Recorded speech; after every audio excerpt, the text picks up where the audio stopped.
Hello दोस्तों, कैसे हो आप सभी? आई होप आप सभी बहुत अच्छे होंगे। तो आज इस वीडियो में हम बात करने वाले हैं एसएससी जेईई 2025 के बारे में। जैसा कि आप सभी को पता है कि एसएससी जेईई का एग्ज़ाम दो तरह के बच्चे देते हैं। पहला वो बच्चे जो न्यू फ्रेशर्स होते हैं, जो अभी-अभी पास आउट होकर निकलते हैं और कॉम्पिटिशन एग्ज़ाम में मतलब एंटर करते हैं।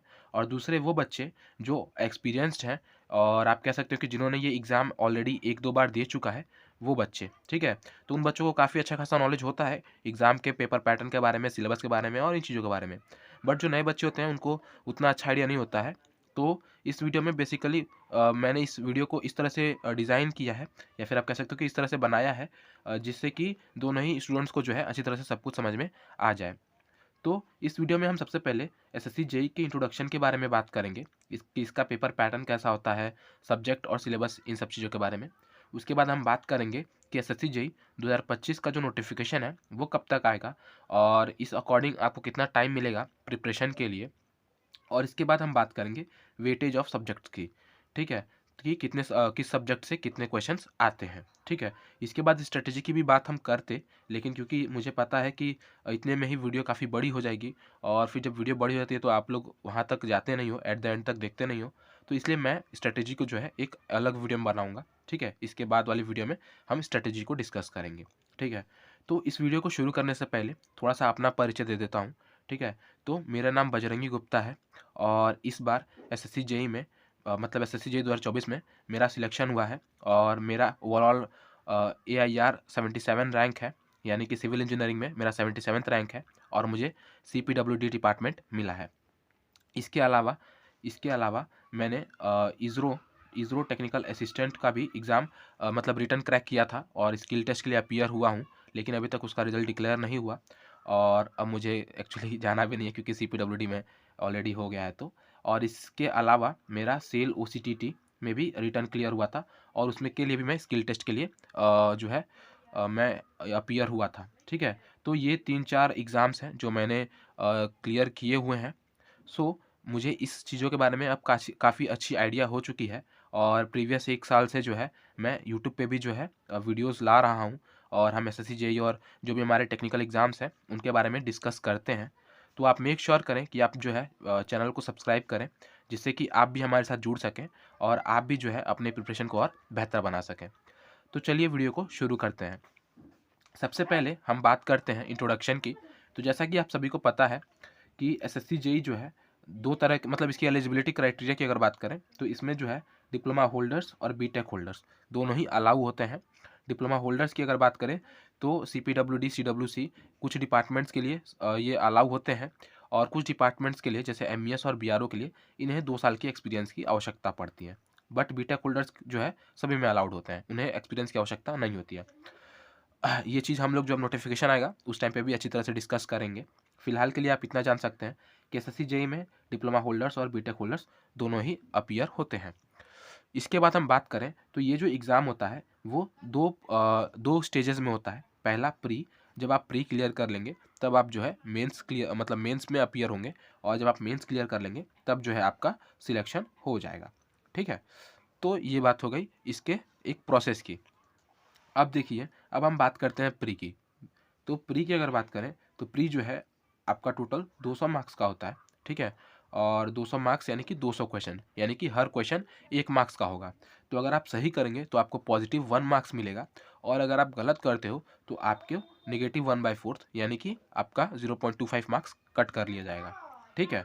तो ये बात हो गई। 200 मार्क्स का प्री होगा आपका, जिसमें से अगर हम बात करें तो टेक्निकल जो होगा यानी कि आप जिस भी मतलब इंजीनियरिंग बैकग्राउंड से बिलोंग करते हैं, आप जिस भी डिसिप्लिन से बिलोंग करते हैं like civil engineering, electrical engineering, mechanical engineering, जिस भी डिसिप्लिन से बिलोंग करते हैं उसका क्वेश्चन होगा 100 मार्क्स का, यानी कि 100 क्वेश्चन होंगे 100 मार्क्स के। और नॉन टेक्निकल होगा, ये भी 100 मार्क्स का होगा और ये जो है डिवाइड होगा 2 पोर्शंस में।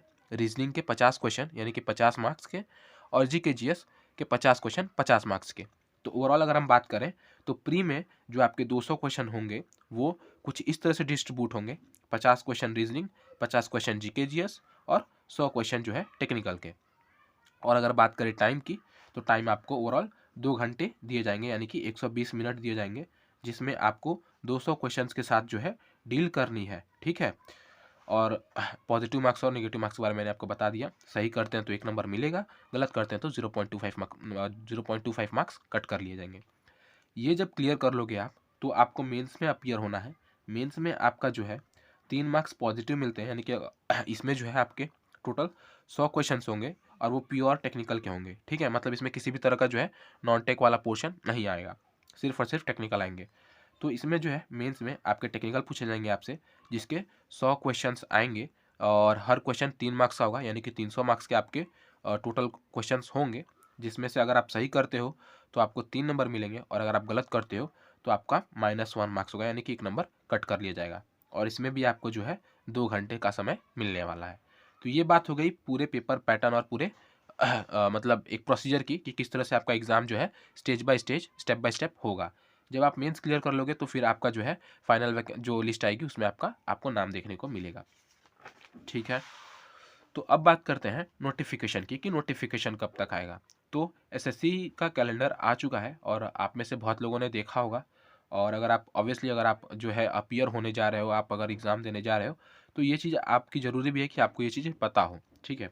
तो नोटिफिकेशन की बात करें तो नोटिफिकेशन जो है वो आपका 5 अगस्त 2025 को, यानी कि इस साल अगस्त महीने में जो है आपका नोटिफिकेशन आएगा, ठीक है। और इन्होंने मंथ ऑफ एग्ज़ाम भी ऑलरेडी बता दिया है कि अक्टूबर से नवंबर के बीच में जो है ये एग्ज़ाम आपका करा सकते हैं, ठीक है।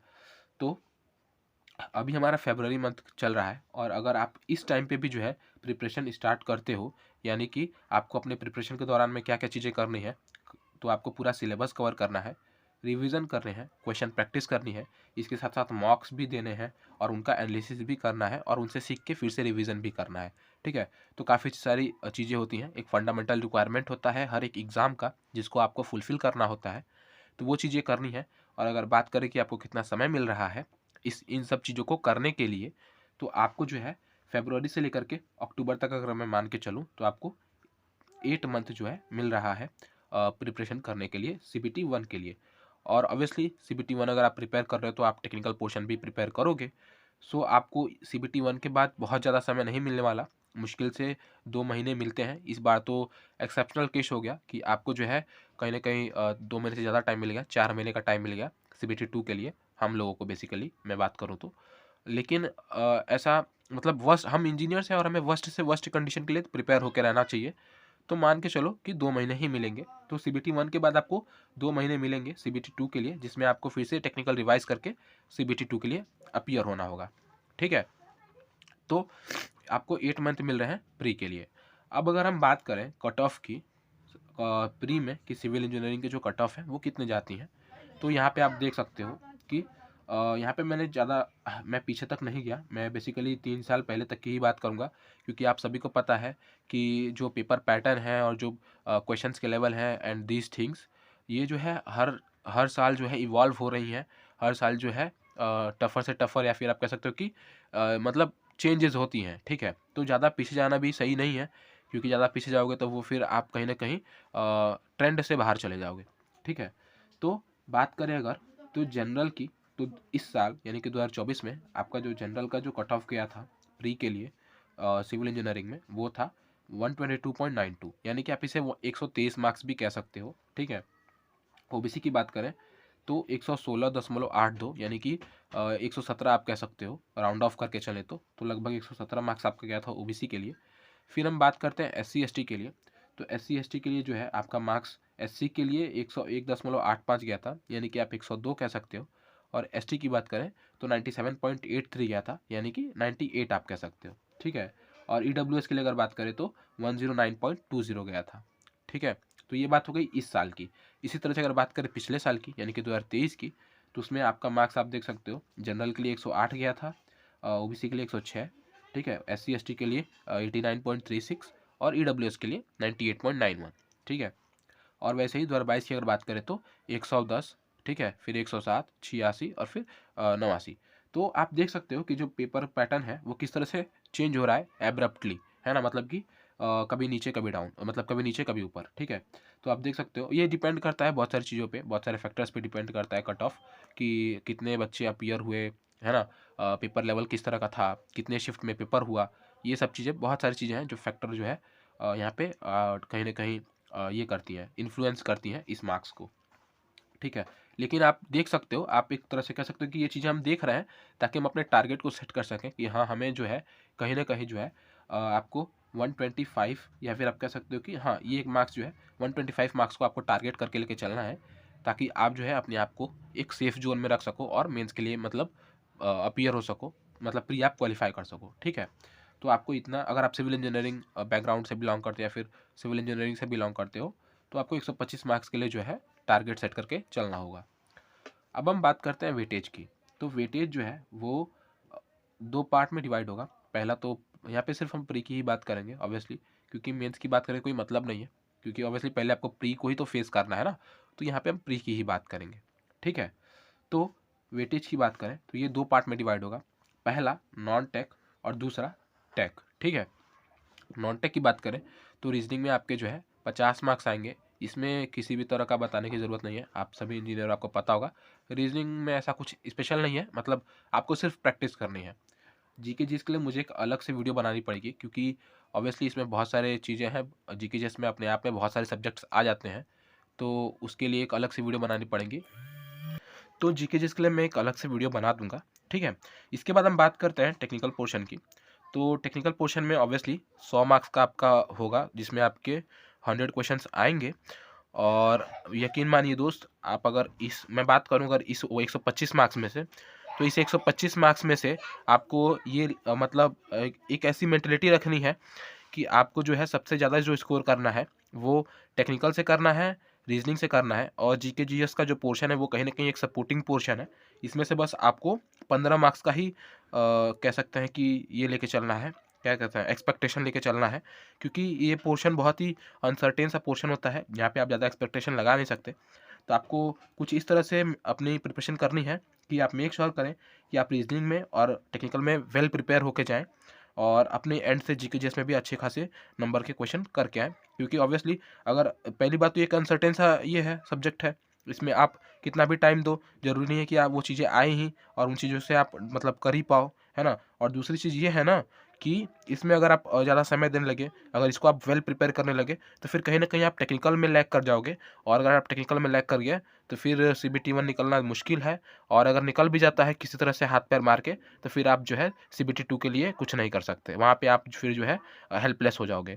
तो आपको मेक श्योर करना है कि आप टेक्निकल और रीजनिंग में वेल प्रिपेयर हो, और जीके जीएस को एज अ सपोर्टिंग पोर्शन लेके चलें, और आप इसमें सिर्फ 15 मार्क्स का जो है अपना एक्सपेक्टेशन लेके चलें। मतलब ये मेरी मेंटेलिटी है, और मैं चाहूँगा कि आप सब भी ऐसा ही रखें, ठीक है। इसके बाद हम बात करते हैं मतलब इस टेक्निकल पोर्शन के लिए इसका मैंने सब्जेक्ट वाइज ये रखा है सिविल इंजीनियरिंग के लिए कि सब्जेक्ट वाइज वेटेज कितना है। यहाँ पे भी ऑब्वियसली मैं ज़्यादा दूर नहीं, मतलब ज़्यादा पहले तक नहीं गया, यहाँ पे भी मैं सिर्फ 3 साल पहले तक की बात करूँगा, ठीक है। तो 3 साल पहले तक की अगर हम बात करें, यानी कि 2024, 23 और 22 की, तो आप देख सकते हैं, सॉरी, तो आप देख सकते हैं कि बीएमसी एंड सीटी जो है, इसमें आपके 2024 में कुछ 15 से 17 मार्क्स के क्वेश्चन आए थे, यानी कि 15-17 क्वेश्चन आए थे। अब ये चीज़ें वेरी इसलिए कर रही हैं क्योंकि आपको भी पता है कि जो है अलग अलग यानी कि कई शिफ्टों में एग्जाम्स होते हैं, 3-4 शिफ्टों में एग्जाम होते हैं, तो वो कहीं ना कहीं जो है नंबर ऑफ क्वेश्चंस हर मतलब नंबर मतलब वेटेज जो है हर सब्जेक्ट का, वो कहीं ना कहीं थोड़ा बहुत वेरी करता रहता है। तो इसलिए जो है यहाँ पे जो है ये नंबर्स जो है आपको कहीं ना कहीं वेरी करती दिखेंगी, है ना। तो एकदम से ये प्रॉपर नंबर नहीं है, आप ऐसा नहीं कह सकते कि एकदम 9 ही आया है, हो सकता है किसी शिफ्ट में इसमें 10 भी आया हो और किसी शिफ्ट में इसमें 8 भी आया हो। ये एक ओवरऑल एक एवरेज स्कोर है जो यहाँ पे दिखाया गया है, ठीक है। ये बस एक आइडिया देता है कि आपके जो कौन से सब्जेक्ट जो है किस तरह से इम्पोर्टेंट है, और जो डिस्ट्रीब्यूशन है मार्क्स का वो किस तरह से होता है, और आपको किस मतलब सब्जेक्ट को प्रायोरिटाइज करना चाहिए, किसको करना नहीं चाहिए। मतलब देखिए, प्रायोरिटाइज मतलब क्या कि यहाँ पे ना बहुत सारे मतलब किस सब्जेक्ट को आपको पहले करना चाहिए, किस सब्जेक्ट को आपको बाद में करना चाहिए, ठीक है। लेकिन करना सबको है, आप छोड़ किसी को नहीं सकते, क्योंकि अगर आप देखें ध्यान से तो कहीं ना कहीं लगभग हर क्वेश्चन, हर सब्जेक्ट का जो है अपना अपना एक जो है योगदान है ना। और आपको मेक श्योर करना है कि आप सभी सब्जेक्ट से नंबर निकाल पाएँ, सो दैट कि आप जो है टेक्निकल पोर्शन में अच्छा से अच्छा स्कोर करो, ठीक है। और ऑब्वियसली क्योंकि सीबीटी 2 में भी आपका जो है आपको इसको ही फेस करना है, तो आप इसमें किसी भी तरह का ढील नहीं दे सकते, ठीक है। तो बीएमसी सिटी की अगर बात करें तो आप देख सकते हैं कि 15 से 17 क्वेश्चन आए थे 2024 में, 16 से 17 क्वेश्चन आए थे 2023 में, और 2022 में जो है 13 से 15 क्वेश्चन आए थे। तो ओवरऑल आप कह सकते हो कि इसमें काफ़ी अच्छा वेटेज आता है बीएमसी और सिटी में, मतलब मोस्ट वेटेज सब्जेक्ट है इसमें, है ना। इसके बाद अगर बात करें सर्वे की, तो सर्वे में आपका जो है 9 मार्क्स आ रहा है, मतलब 2024 में 9 क्वेश्चन आए थे, 2023 में 12 क्वेश्चन आए थे, और 2023 में 12 क्वेश्चन आए थे, 2022 में 10 क्वेश्चन आए थे। ठीक है। तो इसके बाद हम बात करते हैं अगर सॉइल मैकेनिक्स की, तो सॉइल मैकेनिक्स में आपके एट एन एवरेज जो है अगर आप देखें तो करीब करीब 10 क्वेश्चन आपको हर साल देखने को मिल जाएंगे। जैसे आप देख सकते हैं 9 से 10 थे इस साल, 10 से 11 थे आपके 2023 में, और 12 क्वेश्चन थे 2022 में। ठीक है। इसके बाद अगर आप बात करें तो इरिगेशन एंड हाइड्रोलॉजी से आपको 9 से 10 क्वेश्चन हर साल देखने को मिलते हैं। आरसीसी से भी आपको 9 से 10 क्वेश्चन हर साल देखने को मिल जाएंगे। ट्रांसपोर्टेशन इंजीनियरिंग से भी 10 से 12 सवाल आपको हर साल के लिए मिल जाएंगे। ट्रांसपोर्टेशन अब पूछने लगा है, लेकिन पहले जो है इससे बहुत कम क्वेश्चन उठते थे, है ना। लेकिन अब जो है इससे काफ़ी अच्छे क्वेश्चंस उठने लगे हैं। जैसा कि आप देख सकते हैं 2022 में जो है इससे सिर्फ 4 सवाल ही आए थे, बट इस साल जो है 10 से 12 क्वेश्चन आए हैं। तो आप देख सकते हो कि कितना जो है डिफरेंस आ चुका है। उसके बाद जो है एस्टिमेशन एंड कॉस्टिंग की अगर बात करें तो 8 सवाल हर साल आते हैं, 8 से 9। फ्लूइड मैकेनिक्स की बात करें तो 12 से 13 सवाल जो है हर साल आते ही हैं। इसके बाद बात करें अगर डीएसएस की, तो डीएसएस में जो है पहले अच्छे क्वेश्चंस आते थे, है ना, पहले काफ़ी क्वेश्चंस आते थे, बट इस बार थोड़ा सा घटा है, 2 से 3 क्वेश्चन ही आए हैं इस बार। जैसा कि आपको पता है कि ओवरऑल उनको 100 क्वेश्चन ही पूछना है, तो अगर कहीं वो बढ़ाते हैं, जैसे कि आप देख सकते हो ट्रांसपोर्टेशन इंजीनियरिंग का वेटेज अगर बढ़ाया है तो किसी का तो घटाना पड़ेगा, है ना। तो डीएसएस का इस बार घटा है थोड़ा सा, बट अच्छे क्वेश्चन उठते हैं इससे भी, है ना, तो छोड़ने जैसा कुछ है नहीं।